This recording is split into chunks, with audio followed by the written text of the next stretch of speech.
こんばんは。皆さんとこうしてつながれたら嬉しいなっていうんで、できる限り沖縄から配信していきたいと思ってるので、実はね、ちょっとホテルを転々とするんですけど、ここも3軒目ぐらいで、いや、ちょっと霊的現象が最近多くない？多いですね。行って、ここがいいと思ったけど、だんだん悪くなるっていう感じが、ありますもんね、なんかちょっといろいろ多いんですよね。お部屋に10箇所ぐらい、塩を置いたんですよ。そしたら、すごく軽くなりました。動けるようになりました。ちょっとお塩を置いてみるのもいいと思いますよ。そんな、三角に綺麗に置く必要ないので、パラッと。で、もし、お家だったらお塩とお酒を、四隅、またはぐ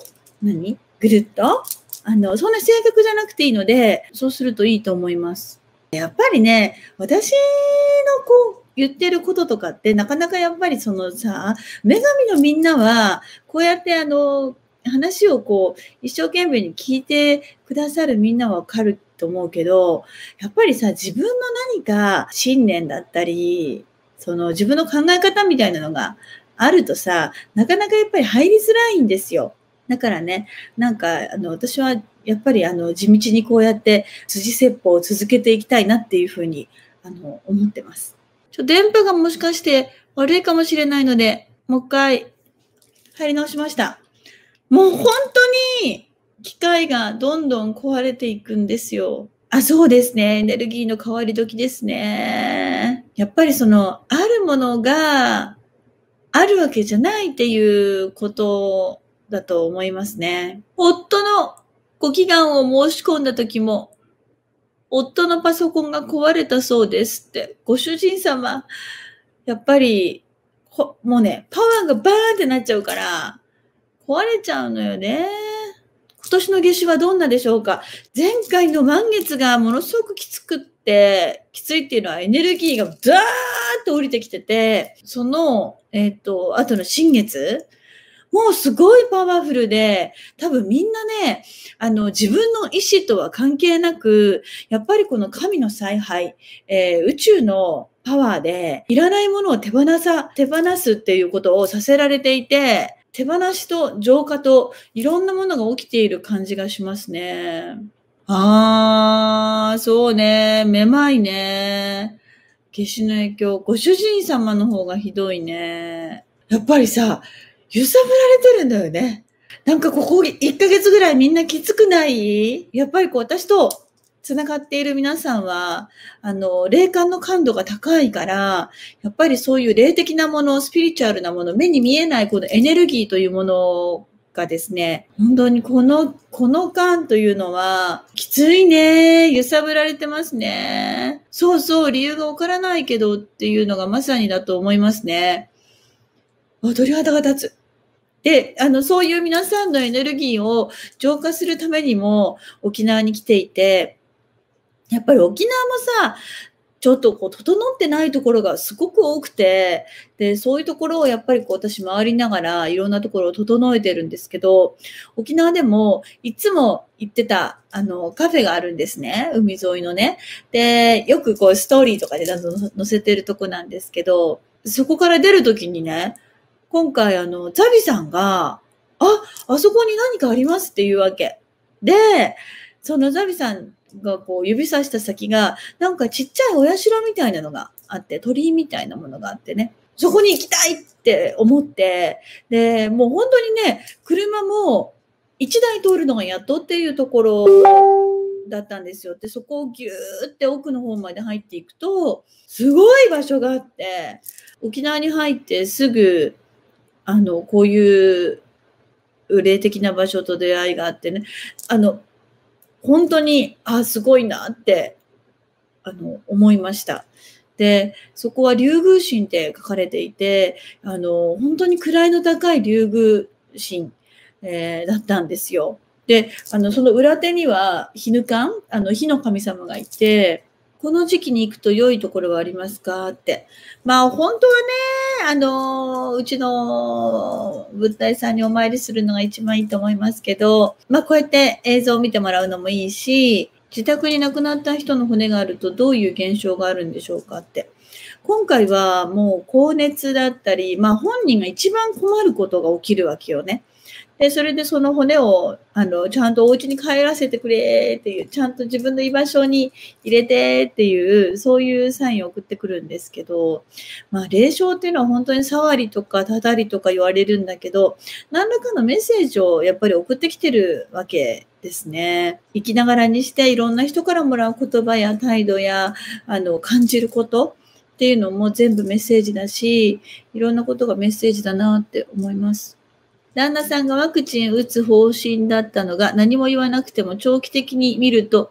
疑問に思い始め、打たない方針に転換しただけでなく子供たちにも打たせたくないと言ってくれましたって。ね、もうワクチンもいろんな考え方の方がいらっしゃるので、レメディなんかもね、打ったものを出すっていうものが出てたりはするみたいですけど、結構いろんな意見がありますよね。蘇生してワクチンを打ったところが感染率が高くなったりとか、自分が感じる方、打ちたいっていう人は打ったらいいと思うし、打ちたくないっていう人は打たなくていいと思うし、自分の心にそれこそ従ったらいいと思います。だから、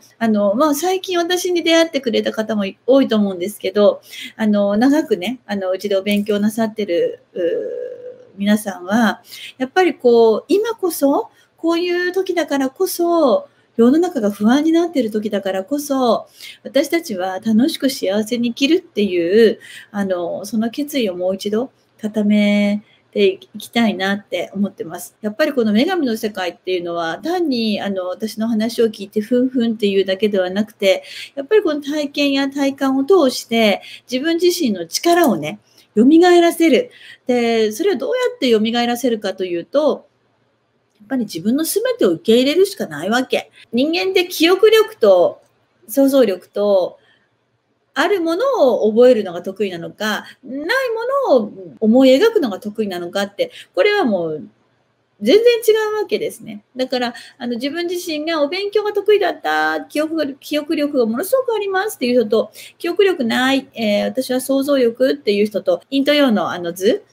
陰極まりて陽になって、陽極まりて陰になってっていう。だからものすごく記憶力が得意な人っていうのは、今度想像力も持っていたりするし、想像力がものすごくある人っていうのは記憶力も持っていたりすると思うんだけど、なんかこの辺はちょっと私まだしっかり確定できてないけど、なんとなくそういうふうに思います。まぶたの痙攣が止まらないのはなぜですか？ちょっとお疲れかもしれませんね。マグフォス、レメディだとマグフォスかな。歩いていたら鳥の糞が帽子に直撃しました。2回目ですが、これも何かのメッセージなのでしょうかって。こういう場合は正解というのが、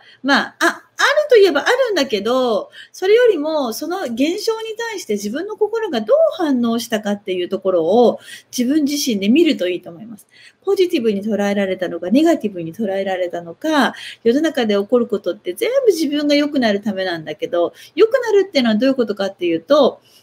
自分らしくあるためのメッセージなんだけど、でもここに書いてる感じでいくとすごく軽く明るく書いてるから、心が健康だなっていうふうに思いますね。うちの猫ちゃんがおトイレ以外の場所でおしっこをしてしまいます。これはどういうメッセージ？珍しいね。猫ちゃんってあんまりそういうふうにならないんだけどね。あんまならないよね、猫ちゃんって。トイレがすごい綺麗好き。そうね。おトイレ自体が、もしかすると、うち砂なんかも月に1回、2回、きれいに全部、洗って、新しい砂を入れたりしてるんだけど、あとその砂の、おしっこうんちした後に、シュシュシュッとね、銀イオンのお水をかけたりして、匂いがないように、すごく気を使ってます。だからもしかすると、おトイレ自体に、問題があるのかもしれませんね。もう猫ちゃんワンちゃんは絶対怒ったらダメね。親子で右膝が痛いのですが、どんなメッセージでしょうか？あるよね。代々さ、弱いところってやっぱりあるよね。肉体的にいくと、やっぱり歪みとか、荷物をどっちで持ちやすいかとか、